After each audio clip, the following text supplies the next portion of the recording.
Olá pessoal, sejam bem-vindos ao canal Entre Linhas. É o momento de nós explorarmos as entrelinhas da lição da Escola Sabatina. Pessoal, já estamos aqui no 8º vídeo, já na metade para lá dos 14 temas que estamos estudando sobre o livro de Efésios. Hoje nós temos um tema bastante inspirador, que é a vida moldada em Cristo e o discurso inspirado no Espírito. Às vezes, né, irmão, dá vontade de tirar umas partes da Bíblia e aí assim, talvez os discursos e algumas pregações sejam até mais aceitáveis, mas a gente não faz isso, a gente simplesmente busca a palavra de Deus tal qual ela é. E hoje a lição vai trazer justamente a questão da nossa vida moldada em Cristo e o nosso discurso inspirado no Espírito. E não tem como ser diferente, nós vamos aprender aí durante toda essa semana aí nas falas do Alexandre e do Marcos André, como deve ser a nossa vida, segundo, né, o conselho de Paulo, usando, claro, né, Cristo, o Espírito Santo e Deus, que é o que nós vamos ver também nas perguntas para a discussão de sexta-feira. Beleza, pessoal? Não se esqueça, então, se você gostar do nosso conteúdo, é muito importante que você deixe seu joinha. Se você não é inscrito, se inscreva aqui no canal e, claro, acione seu sininho para você sempre ser, né, alertado quando um novo conteúdo for lançado. Também fica o convite aqui para você participar dos nossos grupos do WhatsApp. Temos aqui em todos os vídeos, né, na descrição, os links para você entrar nos grupos, Família Entre Linhas 1 e 2. Pode entrar, o pessoal só conversa sobre lição, troca material, literatura. Família Entre Linhas ADM, onde nós postamos somente alguns conteúdos. E só, né? O RP é um experimento lá social do Ricardo, que inclusive eu convoco todos os integrantes do grupo Família Entre Linhas RP a prestarem bastante atenção na lição de hoje, beleza, pessoal? Então, por enquanto, chama a vinheta.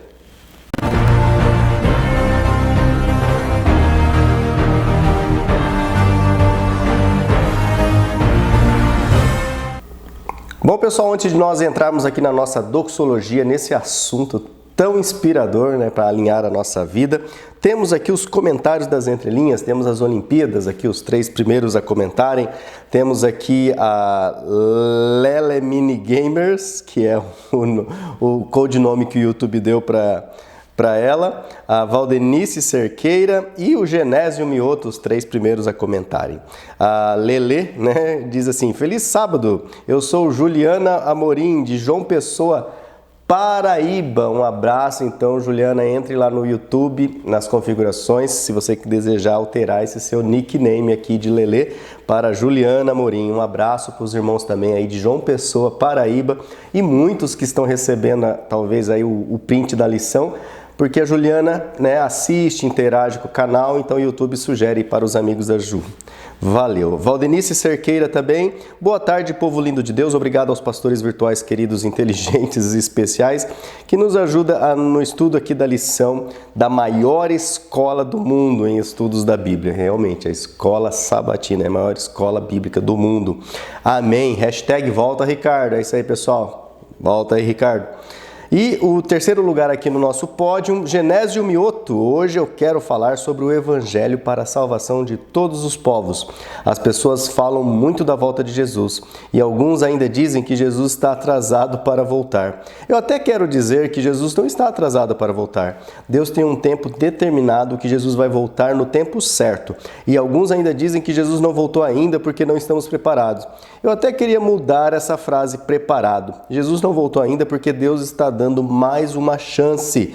Qual é a diferença entre chance, né, ou vou estar preparado? Então Jesus vai esperar todos nós para que estejamos preparados, né? Se eu ou você não estivermos parado, né, Jesus vai voltar, ou preparado deve ser, Jesus vai voltar da mesma forma. Só que Jesus está nos dando mais uma chance, e essa chance tem um limite, porque quando chegar a hora, diz aqui, Jesus vai voltar de qualquer maneira. Bom estudo da lição e até a próxima. Genésio, obrigado aí pelos seus comentários. Genésio está esticando aí a palavra, é isso aí, Genésio. Daqui a pouco vai ter hashtag abre o canal. Lições fortes da Bíblia. Olá, queridos da família, Deus abençoe a todos. A Regiane Alves, olá, boa tarde, irmãos do canal Entre Linhas. Feliz sábado. Cada estudo sobre Efésios, o apóstolo Paulo nos esclarece que fazemos parte de um corpo onde Cristo é a cabeça, exatamente. Então, irmãos, a cabeça é quem comanda o corpo. Só lembrando, né? Deus abençoe a vida de vocês. Obrigado, Regiane. Regina Nascimento, feliz sábado, deixou um feliz sábado, é isso aí, Regina Nascimento, obrigado. Crispim Elcio também deixou assim, feliz sábado, esta é a lição mais difícil a ser aprendida, parece ser nosso grande desafio. De Joinville, Santa Catarina. Crispim tem essa aqui que acho que essa é mais difícil, a oitava está mais difícil que a sétima, né? Mas elas se complementam muito bem. A Margarida Melo, boa tarde, povo de Deus, que nosso Deus continue abençoando a todos. Boa tarde para você também, Margarida. Nilza Amaral, obrigado, Marcos, por me incluir na sua família em Cristo. Amo a maneira como vocês passam a lição da Escola Sabatina. Obrigado, Nilza Amaral, aí pelo seu carinho. Adriana Kuhn também sempre deixando aqui o comentário. Olá, queridos pastores virtuais Lúcio, Alexandre e Marcos. Feliz sábado a vocês, sabadão, dia de pegar a lição e a Bíblia. E vamos que vamos com vocês na lição 7, né? Já aqui é inverno, mas parece verão, 30 graus em Ijuí, no Rio Grande do Sul. Tá muito quente. Olha, um abraço lá então, Adriana, para os nossos irmãos aí de Ijuí, no Rio Grande do Sul. Ela diz assim, uma abençoada semana a todos e o meu muito obrigado. Isso aí. Hashtag fui até as perguntas do Lúcio, né? Até a lição 8. Nunca esqueci, né? Nunca esqueci do Volta Ricardo. Hashtag faz o canal João Cavaco. Obrigado, Adriana. Mantendo aí as hashtags. Joivaldo, feliz semana, povo de Deus. Ontem à noite estava de plantão no hospital, quando uma paciente perguntou sobre o que fazer para se batizar e ganhar a vida eterna. E quando eu fui responder, todas as demais que estavam na sala de TV desligaram a novela para ouvir a Bíblia. Que legal, Joivaldo, você ter compartilhado. Até mandei um oizinho depois nos comentários. É isso aí, pessoal. Quando a gente fala de Deus, tem muitas pessoas aí sedentas. Eu oro a Deus lá que meus camaradas, meus colegas de trabalho, meus amigos no prédio, em todo lugar, que eles sejam sempre pessoas sedentas pela palavra de Deus e que Deus continue nos usando. Carlos Viseu está aqui no codinome. Quero desejar uma feliz semana para todos os meus irmãos. Sou aqui de Manaus e todos os dias busco aqui no canal mais conhecimento. Que legal, Carlos. Carlos de Manaus, rapaz, lá do Rio Grande do Sul, Ijuí, e agora lá em Manaus e João Pessoa em Paraíba.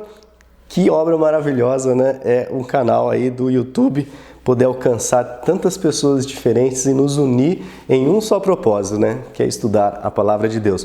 Sem contar, né, os nossos amigos lá de Angola, da Espanha, de Portugal, né? Mas estamos nacional aqui por enquanto. Que legal, pessoal. Luísa Patrícia 777 deixou um show. Obrigado, Luísa, pela sua interação, pelo seu comentário. A Laura Cardoso. Oi, jovem. Sempre acompanhando aqui com vocês, pois é um comentário diferente e traz um grande aprendizado para mim. E acredito que para todos que assistem aqui esse trabalho de vocês. Glória a Deus por isso. Legal, Laura Cardoso, que bom que você, né, achou entre linhas, né? A gente tenta ser mais entre linhas, apesar que ultimamente nós estamos muito na linha da lição, mas sempre os comentários aqui do Marcos e também do Alexandre sempre tem aquela pitada de entrelinhas que Deus tem usado eles.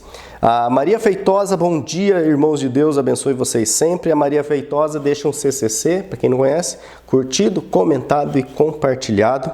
Esmeralda Viana é a minha sogra, né? O nepotismo aqui no canal de sempre. Boa tarde. Hoje é domingo, então que Deus continue abençoando vocês com essa lição maravilhosa. Obrigado, sogrinha, pelo apoio. Desde o primeiro vídeo ela está lá comentando sempre. É isso aí. Chegamos aí a 10 mil inscritos organicamente, graças a todos os nossos amigos, familiares aí que nos ajudam e a você que também ajuda nesse ministério. A Patrícia Santos, a Pati Santos, o antigo login, né, dela era Pati Santos. O estudo do Efésios é pertinente para todos os tempos, mas sinto que ele chegou em um momento muito propício. Legal, Pati. Tendo em vista tudo o que temos vivenciado dentro da igreja, devemos abrir nossos olhos e nossos ouvidos com muito entendimento e clareza da palavra, a fim de não deixarmos seduzir por esses ventos de doutrina. Legal, Pati. Deixa eu ver aqui, Hector Barca, se é isso aqui, né? Hector Abarca, tá um login aqui diferente. Olá, povo. Chama Hector, né? Olá, povo, feliz e abençoada semana, valeu. E o último comentário de hoje, nossa querida amiga Sandra Bittar, que deixa um comentário bem carinhoso aqui. Oi, meninos e todos da família Entre Linhas, tudo bem? Espero que sim, aqui também. A fala do Alexandre correlaciona o conteúdo da lição com algo que necessitamos viver, qual seja a humildade. Não tem como teorizar, né? Nós temos que viver mesmo, né, Sandra?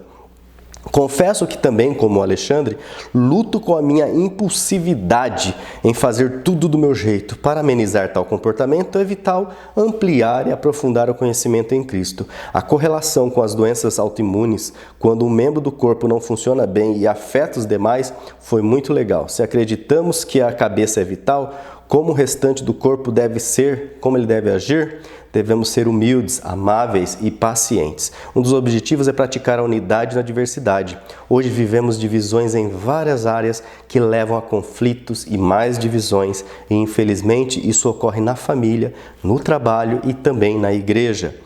Urge deixar de lado as diferenças e focar no que somos, no que acreditamos ser semelhantes, o Evangelho.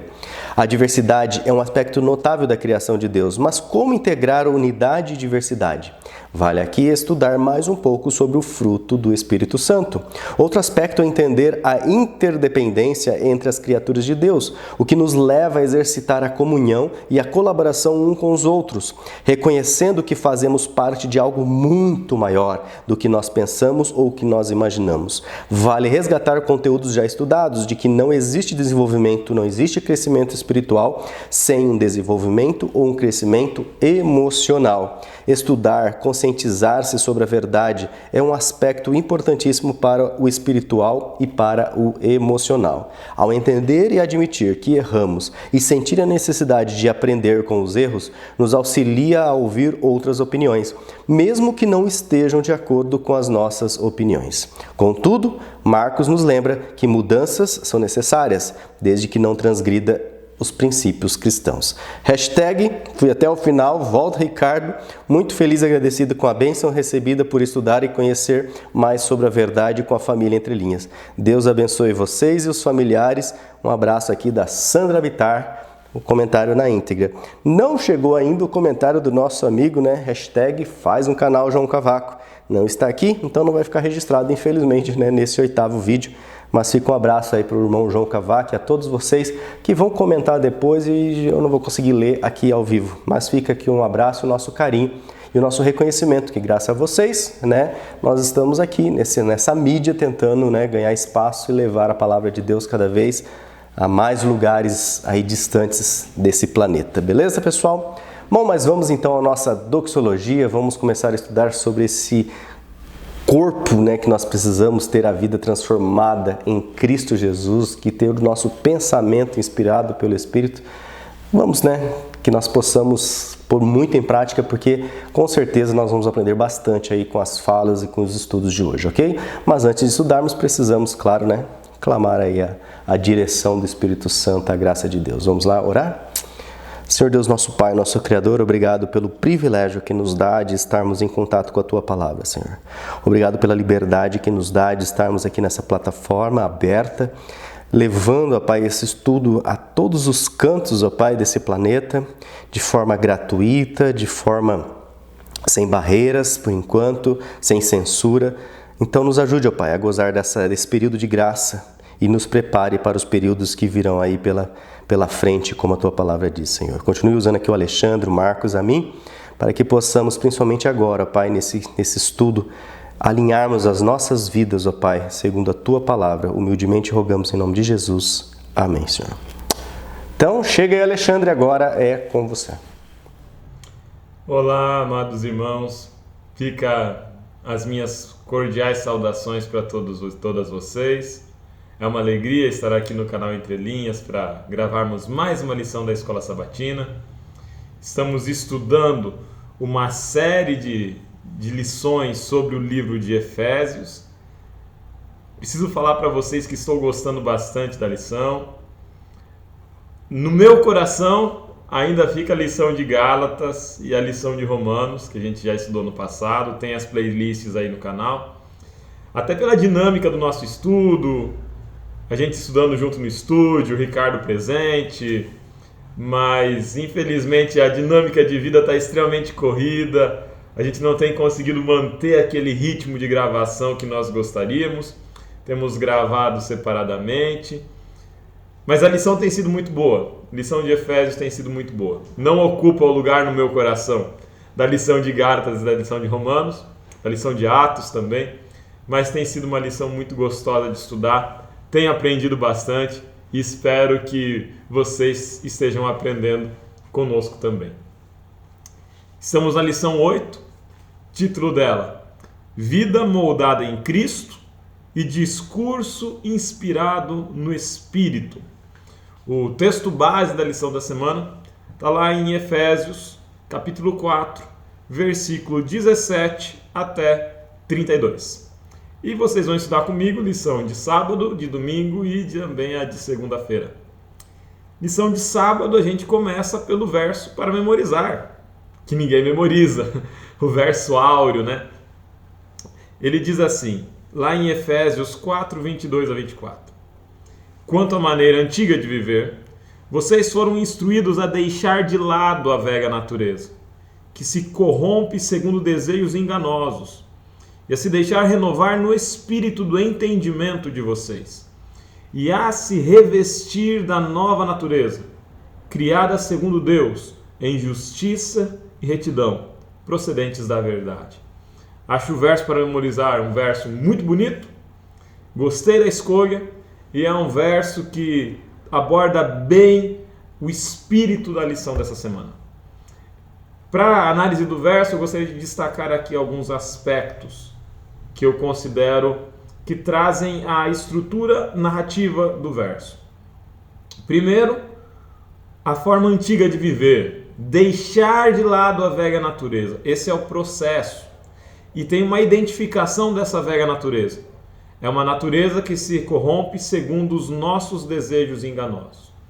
Então, primeiro aspecto que eu diria aqui, nós temos uma velha natureza. Nós temos uma natureza antiga, nós temos uma história antiga.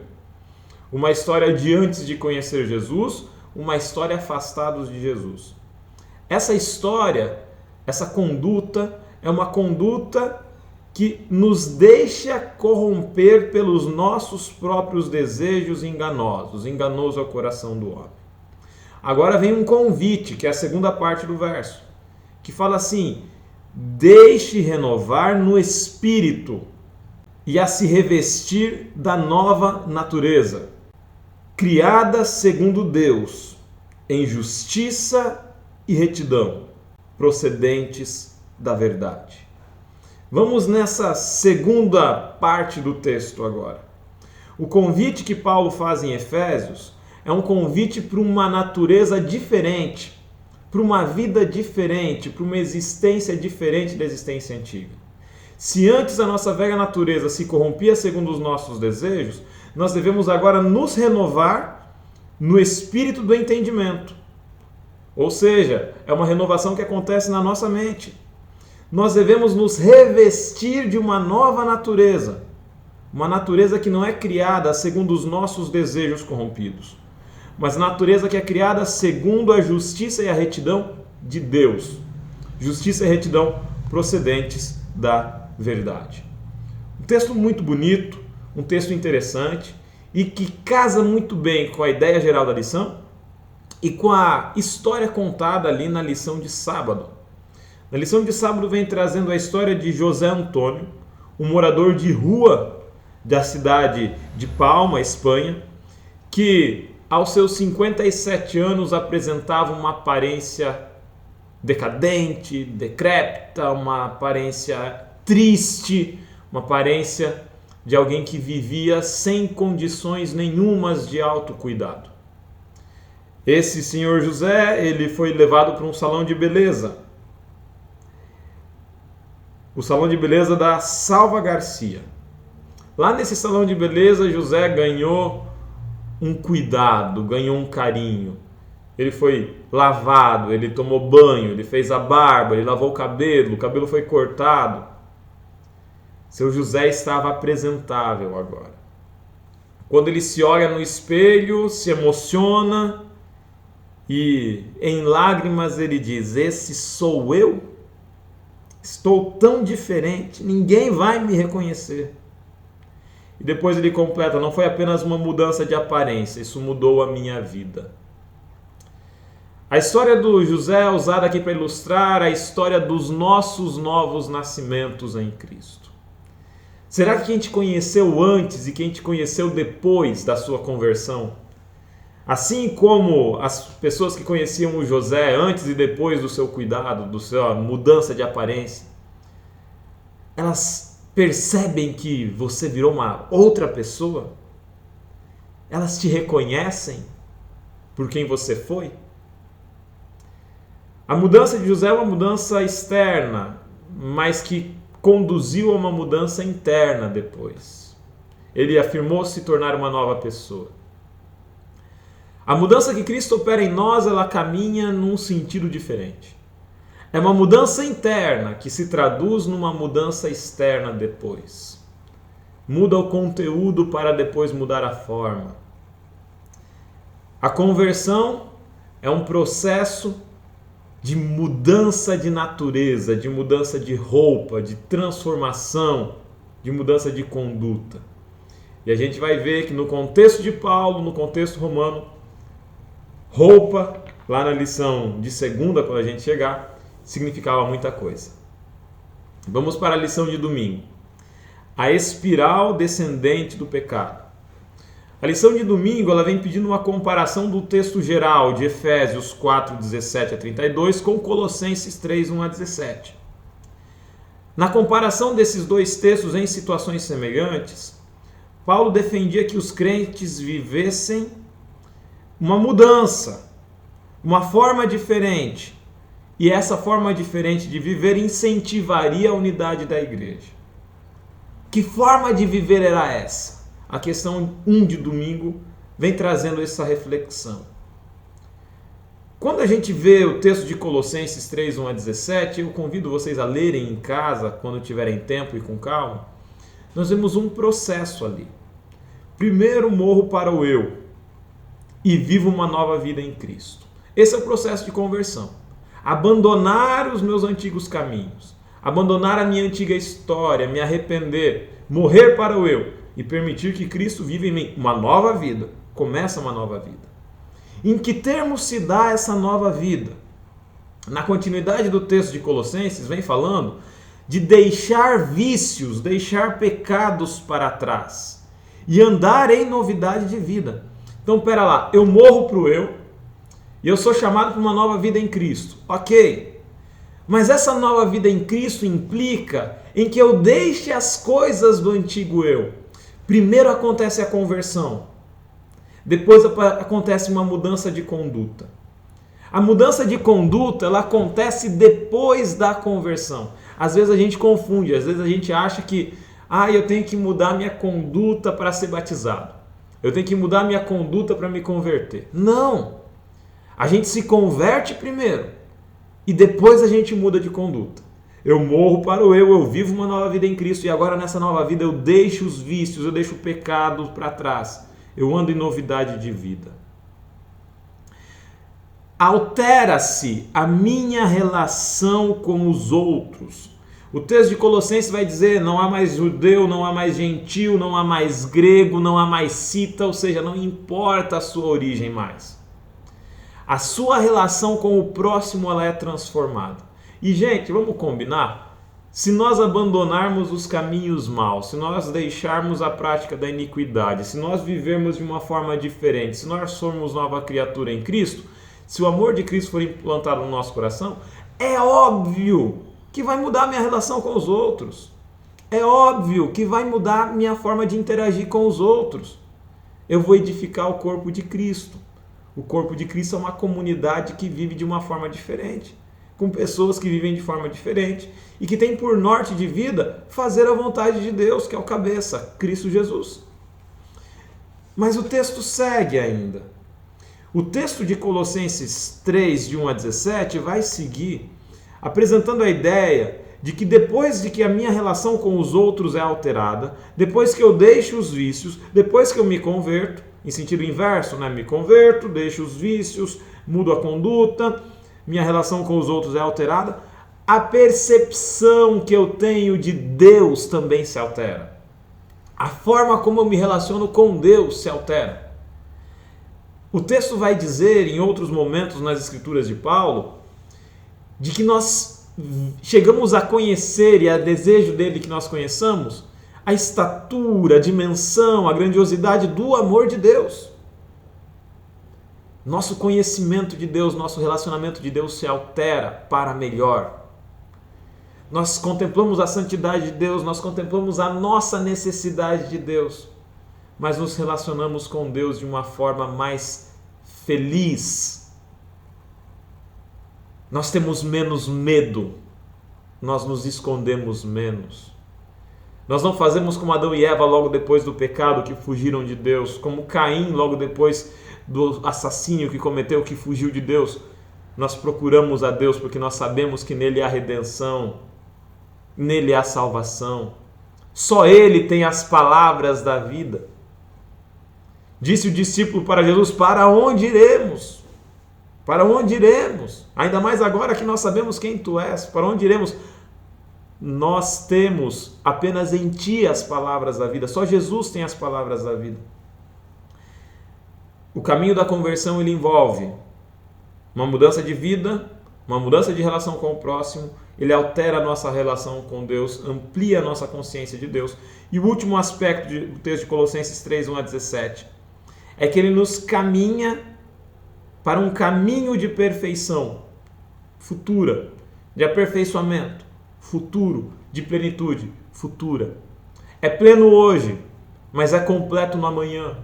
Nós não podemos nos esquecer que o caminho da redenção, ele passa pela glorificação. Um momento, num abrir e fechar de olhos, nós seremos transformados. Essa esperança. Essa esperança que estava em Paulo, essa esperança que está em nós hoje. Podemos caminhar agora um pouquinho mais. Ainda sobre a lição de domingo, eu acho interessante ali, quando a gente vai para o último parágrafo do texto da lição. Fala que Paulo não estava preocupado apenas com os pecados dos gentios, mas com um padrão de comportamento que exibia uma trajetória descendente nas garras do pecado. E aí traz o texto de Efésios 4, 17 e 18. Na vaidade dos seus próprios pensamentos, tendo o seu entendimento obscurecido, separados da vida que Deus concede. O caminho de nós afastados de Deus é um caminho de declínio, de queda. Por isso o texto da lição tem por título a espiral descendente do pecado. Quando nós estamos afastados de Deus, nós nos degeneramos, nós decaímos espiritualmente, intelectualmente, fisicamente, nós decaímos. O caminho para a redenção é também um caminho para a plenitude, para uma vida plena. Lição de segunda-feira, uma dramática mudança de roupa. Ao recontar a história da conversão de seu público, que ponto essencial Paulo queria transmitir? Vem dizendo o texto ali: vos despojeis do velho homem que se corrompe, e vos revistais do novo homem, criado segundo Deus. Efésios 4, 20 a 24 vem trazendo essa ideia. Mas quando a gente vai lá para o comecinho do verso 20, diz assim: não foi assim que vocês aprenderam sobre Cristo. Não foi assim que vocês aprenderam, de Cristo. Quando a gente vai para o texto da Almeida, revista atualizada que eu uso, diz assim: não foi assim que aprenderam a Cristo. Acho muito legal essa ideia do texto, e a aplicação que o autor da lição faz é muito interessante.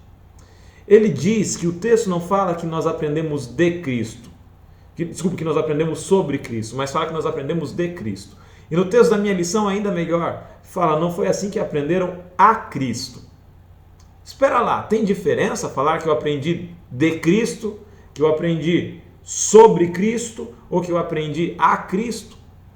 Quando você aprende sobre algo, quer dizer que você tem um conhecimento acerca de alguma coisa. Eu aprendi, sobre este livro aqui. Eu estudei esse livro, eu li esse livro e eu aprendi das coisas que estão nesse livro. Tenho um conhecimento. Aprender de Cristo quer dizer que Cristo me ensinou. Não é a minha sabedoria, não é o meu conhecimento que conduz o processo, mas é Cristo que me ensina, é Cristo que opera em mim. E a Almeida Revista e Atualizada que eu tenho, tem uma versão que eu achei mais interessante ainda. Não foi assim que vocês aprenderam a Cristo. Aprender a Cristo é diferente de aprender de Cristo. Aprender de Cristo é ser ensinado por Cristo. Mas aprender a Cristo é aprender, é comer, é se alimentar do próprio Cristo. E aí quando eu penso a figura da ceia, quando eu penso a figura de Cristo falando que é o pão da vida, que é a água da vida, esse texto fica muito mais rico e muito mais interessante. Não foi assim que aprenderam a Cristo. Como assim não foi assim que eu aprendi a Cristo? Eu não bebi de Cristo nas águas rotas do meu próprio entendimento. Eu não comi do Cristo num pão contaminado do pecado. Eu comi de Cristo na palavra da verdade. Eu bebi de Cristo na água da vida. A ideia aqui é de que o meu próprio entendimento me leva para longe de Deus. A minha vaidade me leva para longe de Deus. Os meus pecados e os meus vícios me levam para longe de Deus. Mas quando eu aprendo ao Cristo, quando eu me alimento do Cristo, quando eu morro e Cristo vive em mim, Ele faz a plenitude na minha vida. E aí nós temos a cena da roupa. Se dispa do velho homem, vista o novo homem, vista a justiça de Cristo. Esse convite, gente, é um convite muito interessante quando a gente pensa as togas romanas. Não era todo mundo em Roma que podia usar toda a roupa. Em Roma, no período de Paulo, no período apostólico, existiam diferentes tipos de roupa. Diferentes tipos de toga. Existia uma roupa que era reservada aos escravos, aos servos. Existia uma roupa que era reservada apenas aos cidadãos romanos. Apenas romanos poderiam utilizar determinado tipo de roupa. Existiam roupas que apenas os senadores poderiam usar. E por fim, existiam roupas que apenas o imperador poderia usar. Determinadas cores, determinadas padronagens de tecido, determinada forma de amarração da roupa. Quando Paulo fala que a gente deve vestir uma nova roupa, que é a justiça de Cristo, que é o caráter de Cristo, que é o novo homem, a nova natureza, ele está falando que nós devemos tomar um novo cargo, uma nova função, uma nova identidade. Quem via um romano vestido em qualquer lugar sabia que era romano, porque ele se vestia como romano. A roupa dele gritava para todo mundo que ele era romano. Quem via um senador de Roma, muito mais. Quem via um imperador romano, muito mais. Sabia, tinha certeza que era um imperador romano.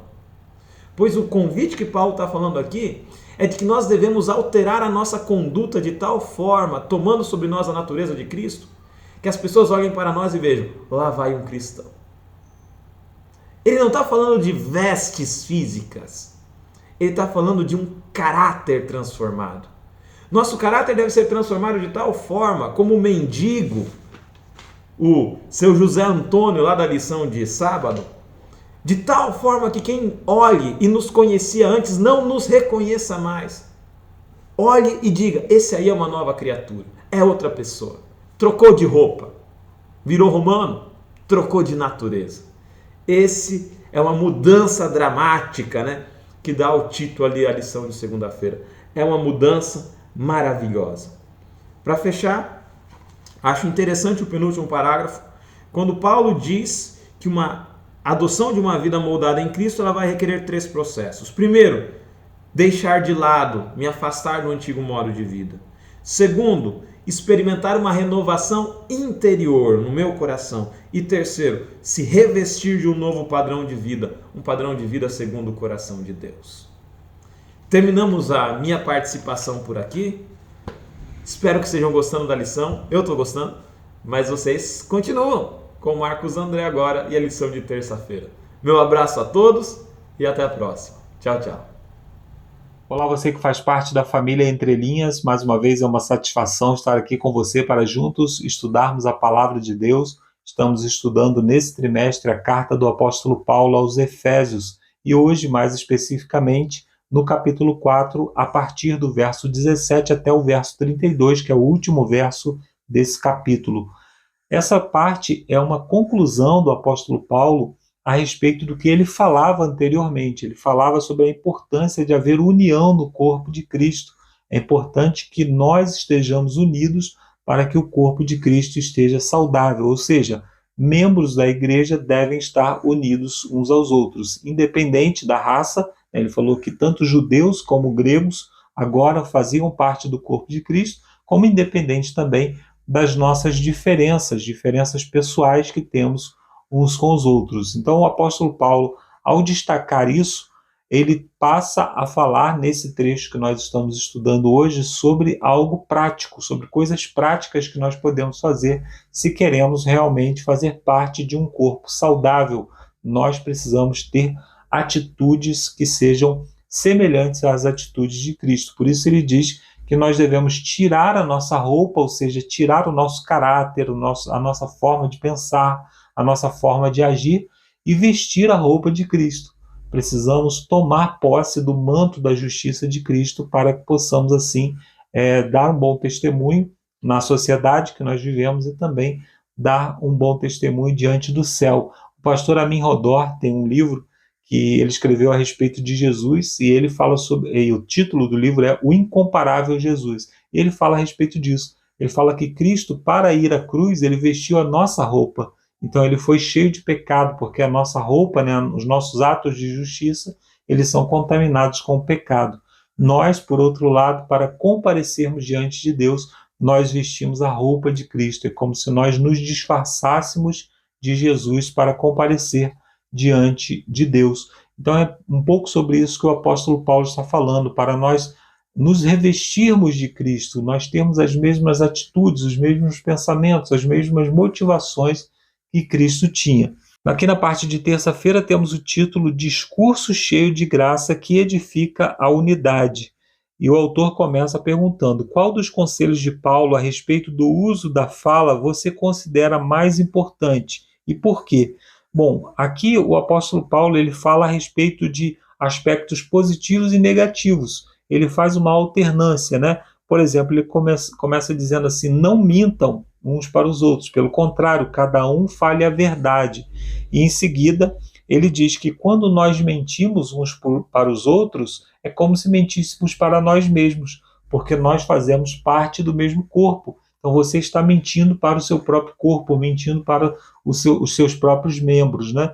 Isso não faz o menor sentido, como já dizia o poeta, né? Mentir para si mesmo é sempre a pior mentira, né? Aí em seguida ele fala assim: não saia da boca de vocês palavras torpes. O que são palavras torpes? São palavrões, são palavras que denigrem principalmente a pessoa que está falando. Quantas vezes você vê uma pessoa bem vestida, uma pessoa de boa aparência, mas na hora que ela fala, ela usa um palavreado que choca as pessoas que estão ao redor, que tem o objetivo de transgredir o ambiente. Não é assim que um cristão deve agir. O cristão ele não deve chocar, ele deve se aproximar das pessoas, ele deve requerer das pessoas um respeito, e assim também na nossa família, no nosso ambiente de trabalho, nós devemos agir como cristãos, né? Nós não podemos sair da igreja onde nós falamos palavras bonitas, né, palavras de louvor, e aí a gente vai para um outro ambiente, a nossa boca começa a falar palavrões, começa a falar palavras que denigrem a nossa imagem. E não deve ser assim a nossa conduta, né? O cristão ele deve ser íntegro, ou seja, ele deve ser da mesma forma que ele é no trabalho, ele deve ser também em outros ambientes, da mesma forma como ele é na igreja, ele deve ser também no meio familiar, no local de trabalho, na faculdade e assim por diante. Então, a nossa maneira de falar já deve dar um testemunho a respeito de quem nós somos. Nós podemos até utilizar palavras fortes, mas palavras que são para edificação de outras pessoas. Como eu disse, o apóstolo Paulo ele vai alternando. ele fala aqui que a palavra ela deve ser de bom tom, ou seja, deve ser colocada quando é necessária, ela deve ser para edificação e ela deve ser também algo que transmita a graça que nós recebemos de Cristo. Então, se nós respeitarmos esses 3 princípios, nós estamos falando de acordo com aquilo que o apóstolo Paulo nos instruiu, né? Então, palavras para edificação, que transmita graça conforme as necessidades, ou seja, nós precisamos saber também se aquela palavra atende à necessidade da pessoa, né? Só para dar um exemplo, por exemplo, né, se você tiver a oportunidade de falar para uma pessoa que fuma que aquilo faz mal à saúde, é uma palavra que edifica, especialmente se você tem oportunidade para falar isso. No entanto, não é de bom tom você falar a mesma coisa para uma pessoa que fumou a vida toda e hoje está com câncer no pulmão. Não é de bom tom você chegar para ela e falar assim, também você fumou a vida toda, o que isso vai adiantar naquele momento? Não vai ser uma palavra para a edificação, não é um momento oportuno para você expressar aquela palavra, né? Então, assim, em outros aspectos da nossa vida também, né? Aí aqui na continuidade, o autor diz que o apóstolo Paulo ele baniu do modo de falar dos crentes, né, a ira e o discurso inflamado. Em Efésios 4, verso 26, ele não dá permissão para exercitar a ira dentro da congregação. Ele diz, inclusive, né, se você ficar com raiva, não permita que ela dê frutos no pecado e se desenvolva. Muitas vezes nós ficamos irados, né, e é até um pouco saudável que a gente fique chocado com as coisas que estão acontecendo ao nosso redor, com as injustiças e tudo mais que esse mundo oferece, mas isso não deve fazer com que o nosso discurso seja um discurso igualmente irado. A nossa palavra ela deve ser filtrada pelo Espírito Santo, já que daqui a pouco, como nós vamos ver daqui a pouco, né, a nossa palavra ela tem poder para, inclusive, entristecer o Espírito Santo, né? Aí o apóstolo Paulo ainda diz assim, aquele que roubava, não roube mais, trabalhe fazendo com as próprias mãos o que é bom e que tenha como repartir com o necessitado. Então a fé do apóstolo Paulo ela era tão forte que ela acreditava que alguém que se entregasse a Cristo e fosse transformado pelo poder da palavra, pelo poder do Espírito Santo, ele deixaria de roubar para fazer o bem, ou seja, era uma transformação de um extremo ao outro, né? Alguém que defraudava, alguém que prejudicava o seu próximo, agora ele começava a ajudar, né? Então é isso que a vestimenta de Cristo, né? Nos revestirmos de Cristo, isso deve fazer na nossa vida. A gente vai de um extremo ao outro. Aquele que era irado, agora é bondoso e compassivo nas suas palavras. Aquele que roubava, agora ajuda o próximo. Aquele que matava, agora cura, agora dá vida para outras pessoas. Então esse é o sentido de nos entregarmos a Cristo, né? Aí aqui o autor termina, né, no último parágrafo, ele diz assim, Paulo imaginou a expressão negativa sendo não apenas detida, mas também trocada por uma declaração que exibisse 3 critérios, boa para edificação, conforme as necessidades e que transmita graça aos que ouvem. Isso é fantástico, né? Então, antes de falar, nós devemos saber se aquilo que nós vamos falar é necessário, né? Esse é o primeiro ponto, saber se é necessário falar, ou seja, se é oportuno, né? Depois nós devemos pensar se aquilo que nós vamos falar é útil, vai ser útil para as pessoas que vão ouvir, né? O que adianta você falar algo que não vai ser útil para as pessoas que estão ouvindo? E em seguida, se é para edificação, se o que você vai falar vai pegar a pessoa daqui e erguer mais um pouco, ou se o que você vai falar vai rebaixar a pessoa, vai diminuir. Então, quando o apóstolo Paulo, o autor até destaca aqui, né, quando o apóstolo Paulo diz assim, cada um de vocês fale a verdade, não é aquela forma de falar a verdade que nós vemos hoje no mundo, que as pessoas são mal educadas umas com as outras e dizem assim, eu sou uma pessoa muito sincera, eu no meu falar eu sou assim mesmo, eu sou muito verdadeiro. Não é esse tipo de verdade. Ele até destacou aqui que o apóstolo Paulo, na verdade, ele estava citando, né, um texto de Zacarias, no capítulo 8, verso 16, quando ele diz lá que a verdade seja para a promoção da paz, para que a paz seja promovida entre nós. Então, a verdade que nós devemos proclamar é Jesus, é a palavra de Deus, e não as nossas opiniões, né, a respeito da vida dos outros, né? Na quarta-feira, o Espírito Santo na vida do crente. E aí o autor cita aqui Efésios 4:30, que diz: não entristeçam o Espírito Santo de Deus, com o qual vocês foram selados para o dia da redenção. Então, os nossos pecados contra os outros não são defeitos de pouca consequência, entristecem o Espírito Santo, e é o uso indevido do dom da fala que pode magoar as pessoas. O autor, ele diz aqui que o apóstolo Paulo, ao falar isso, ele falou lá, ele estava citando, na verdade, Isaías 63, verso 10, né, que diz que os israelitas foram rebeldes e entristeceram o Espírito Santo, por isso ele se tornou inimigo deles, mesmo e ele mesmo lutou contra eles, né? Lá o texto diz que o Espírito Santo passou a contender contra eles, ou seja, o Espírito Santo que nos conduz a toda a verdade, que nos transforma, que nos faz mais pacíficos e bondosos, passou então a ser um inimigo, porque eles estavam tão rebeldes que o Espírito Santo ele se tornou inimigo deles, né? Aqui também o texto diz que o Espírito Santo não, o autor, né? Ele diz que o Espírito Santo, em nenhum momento o apóstolo Paulo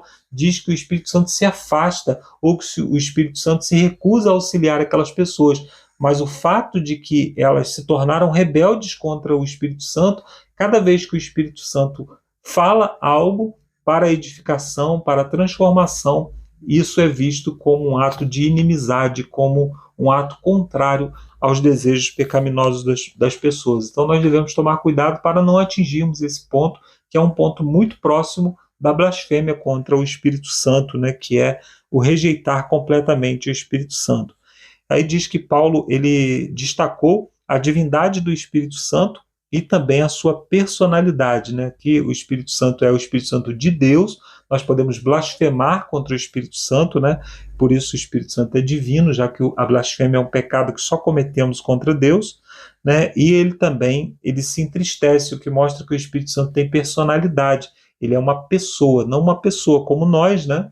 Nós nunca vamos ser como o Espírito Santo, mas apenas para ilustrar que ele tem uma individualidade em relação ao Pai e também em relação a Jesus, ou seja, ele é uma pessoa divina, bem como o Pai e Jesus.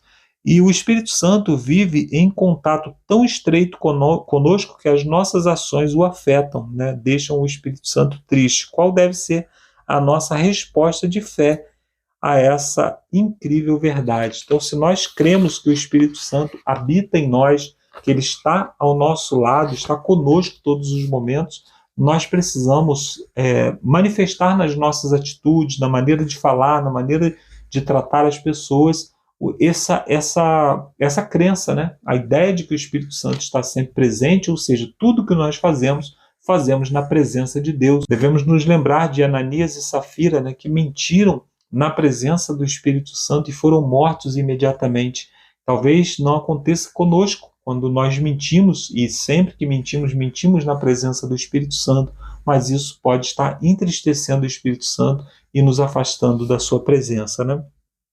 Na quinta-feira fala sobre bondade e não amargura, ainda assim, seguindo aquele padrão do apóstolo Paulo, né, que ele utiliza o sim e o não ao mesmo tempo, né? O apóstolo Paulo, ele, ao se referir ao dia da redenção, em Efésios 4:30, ele convidou os leitores a considerar o uso da fala no contexto da segunda vinda de Cristo, ou seja, o que nós falamos pode afetar o nosso preparo para a vinda de Cristo.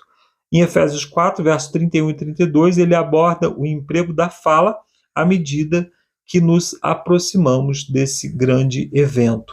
À luz da volta de Cristo, quais atitudes e comportamentos relacionados à fala devem ser descartados e quais devem ser adotados?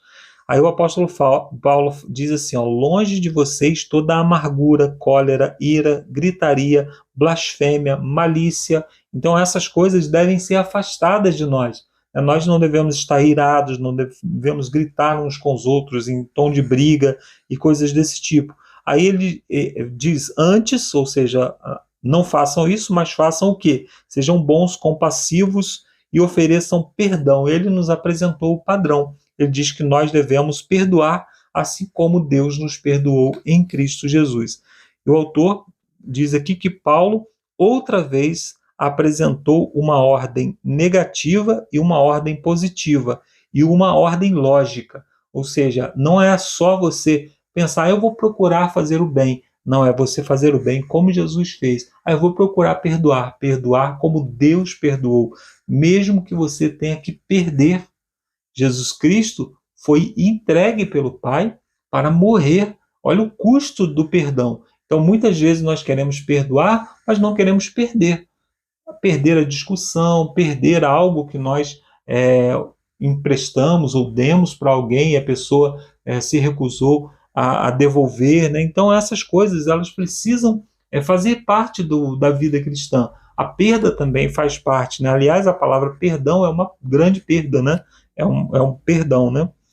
Aí ele fala sobre indignação, ira, gritaria, blasfêmia, que são coisas que não devem estar na nossa linguagem, né?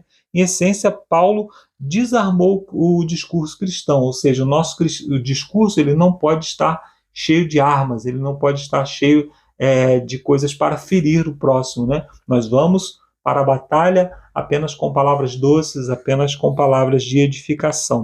E aí, então, ele continua dizendo aqui, né, que dessa forma a comunidade florescerá. Imagina como seria a nossa igreja, a nossa casa, o nosso local de trabalho, se essas coisas fossem aplicadas, né? Palavras bondosas, palavras compassivas, ou seja, nos colocando no lugar do outro, e perdão. Sempre que alguém nos ofende de alguma forma, nós perdoamos como Cristo nos perdoou.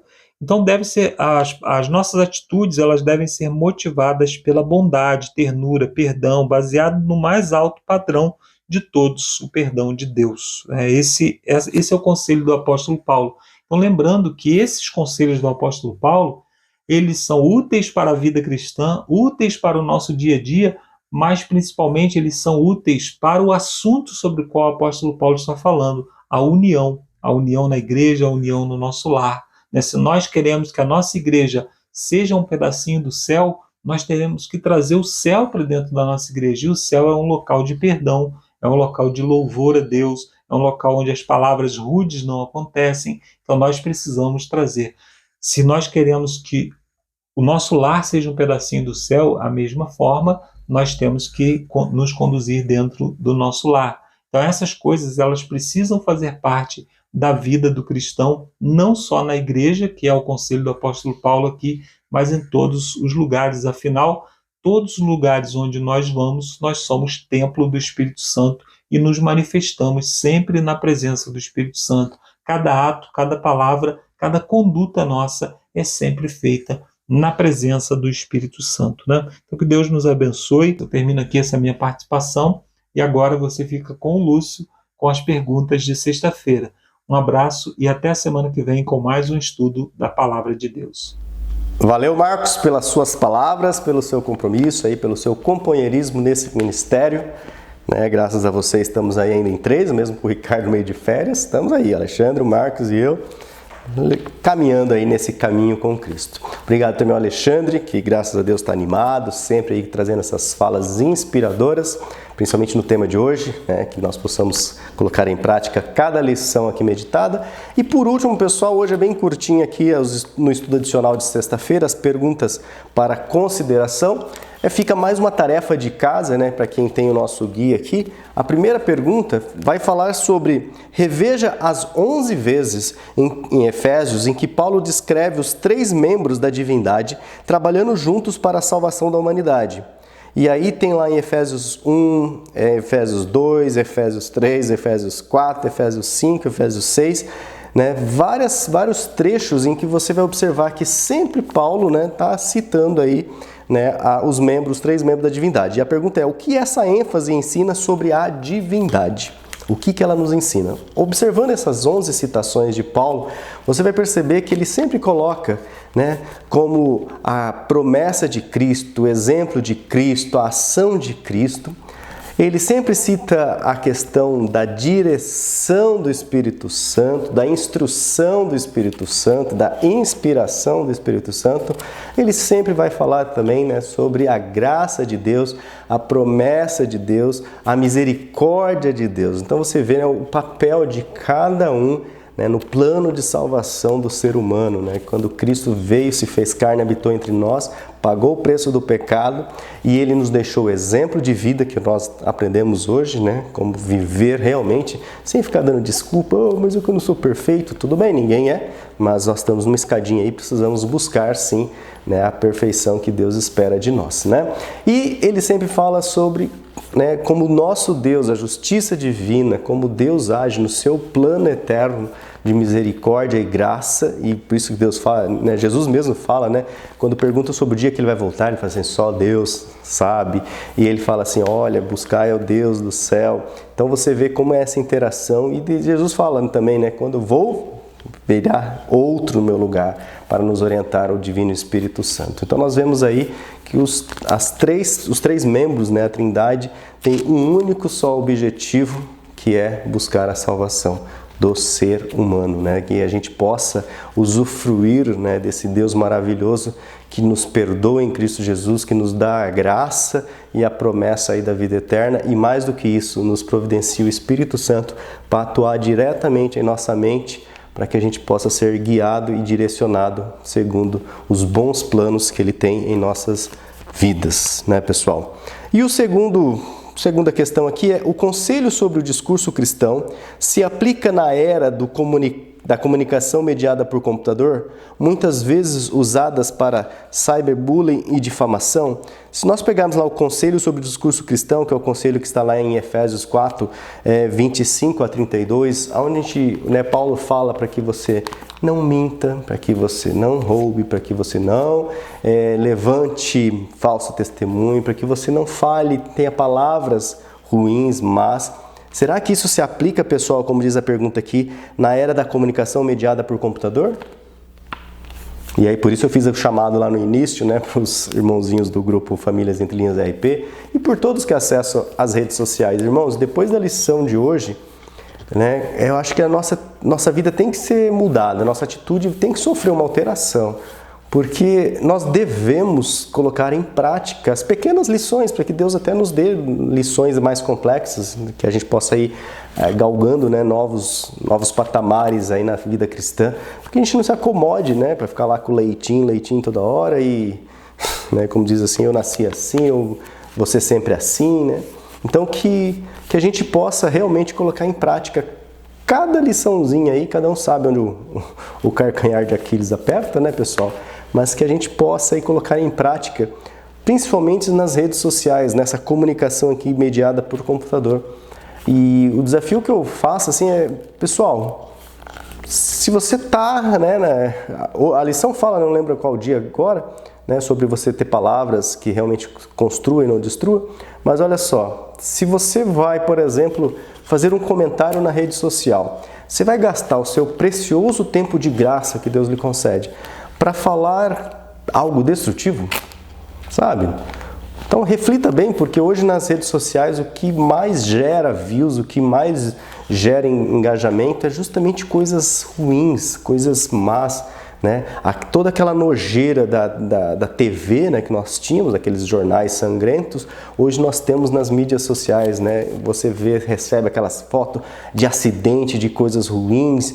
Não tem, né, aqueles momentos, claro que, né, não que não tenha, mas não tem tanto valor quanto tem essas coisas ruins nas nossas redes sociais. Então o desafio é: veja onde você está gastando sua força na hora de comentar, na hora de assistir, né, de gastar o seu precioso tempo, que acho que é a moeda mais valiosa do mundo hoje, né? É o tempo de atenção das pessoas. Então veja onde você vai gastar, que você possa ir nessas redes sociais, nessa comunicação mediada por computador, né, lembrar das palavras de Paulo aí de Efésios 25 ao 32, para que a gente possa somente ter palavras que constroem, tá? E não palavras que destroem. Beleza, pessoal? Foi bem curtinho hoje, espero aí ter colaborado um pouquinho com as perguntas para discussão. Ficou a tarefa de casa de vocês ver as 11 vezes aqui que Paulo descreveu os 3 membros. Mas é isso aí que nós temos nessa 8ª lição. E nos vemos então na 9ª lição, pessoal, já no segundo tema da segunda metade aqui dos 14 temas, Vivendo com Sabedoria. Aí sim, né? Temos a lição 7 do corpo de Cristo, hoje dessa 8 da vida transformada e também inspirada no Espírito Santo, e a 9, Vivendo com Sabedoria. Vai ser mais lições aí para a gente pôr em prática em nossas vidas, beleza? Vamos encerrar então como nós começamos, com uma oração. Então, assim como você está, busquemos a presença de nosso Deus. Senhor Deus, nosso Pai, agora queremos muito lhe agradecer, ó Pai. Agradecer aí pelas palavras, pelos comentários, pelo contato que nós tivemos, ó Pai, com esse tema que é tão importante, ó Pai. Que muitas vezes nós acabamos nos desculpando com as nossas falhas, com as nossas imperfeições, mas às vezes nos desculpando com as nossas preguiças, ó Pai. A nossa preguiça de mudar, a nossa inércia. Pai, é um pedido agora no final, que cada lição agora possa ser praticada de forma bastante efetiva em nossas vidas, ó Pai. Que Teu Santo Espírito, já que acabamos de estudar, que Ele possa nos lembrar, reforçar, ecoar, soprar as nossas mentes a todo momento, em todas as nossas relações, nossos contatos, nossas interações, que a gente possa ter esse bendito desse filtro dessas palavras, para que possamos, ó Pai, realmente refletir o Teu caráter, onde quer que nós estejamos, e sermos, ó Pai, conforme o Senhor deseja que nós sejamos, né? Pessoas completamente transformadas pelo Seu Evangelho, Pai. Por favor, ó Pai, atua em nós, é o que nós lhe clamamos, muito gratos pela oportunidade que nos deu de estudar a Tua Palavra. Em nome de Jesus, oramos. Amém, Senhor. Então é isso aí, pessoal. Até a 9ª lição, se Deus quiser. Tchau, tchau. Fique com Deus.